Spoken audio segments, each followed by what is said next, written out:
राम राम मंडळी, तर तुमचं नवीन ब्लॉगमध्ये स्वागत आहे। तर आज आपण आलतो श्रीनाथ म्हस्कोबा क्षेत्र वीर या ठिकाणी, जे की पुणे जिल्ह्यातील पुरंदर तालुक्यात वीर या ठिकाणी आहे। बघा, हे मंदिर पूर्णपणे दगडी बांधकामात असून ह्याच बांधकामाला नागर शैली बांधकाम असेही म्हटले आहे। बघा, तर तुम्ही आत एंट्रन्स केल्या तुम्हाला समजूनच जाईल की हे मंदिर पूर्णपणे दगडी बांधकामात आहे। ह्यात कोणत्याही प्रकारचा धातू मिक्स केलेला नाही।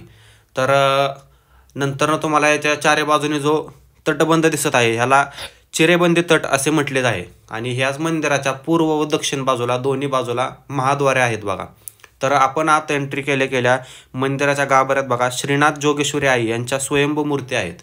तर आपण त्यांचे दर्शन घेऊन आपण बाहेर आलो आणि पूर्ण हा व्ह्यूचा एक नजारा बघून घेतला। म्हणजे असा मस्त नजारा झालता, तर आपण म्हणलं एकदा बघून घ्यावं। नंतर आपण जो दक्षिण बाजूचा दरवाजा आहे तिथून आपण बाहेर पडल्यानंतरच बघा हा असा काही व्ह्यू दिसतो बघा। आणि त्यात सगळ्यात भारी म्हणजे दिवस मावळत आलता, त्यामुळे व्ह्यू तर एक नंबरच दिसत होता। मग ह्या व्ह्यूवर दिवसाचा आपले शेवट करून चला भेटू पुन्हा पुढच्या व्हिडिओमध्ये।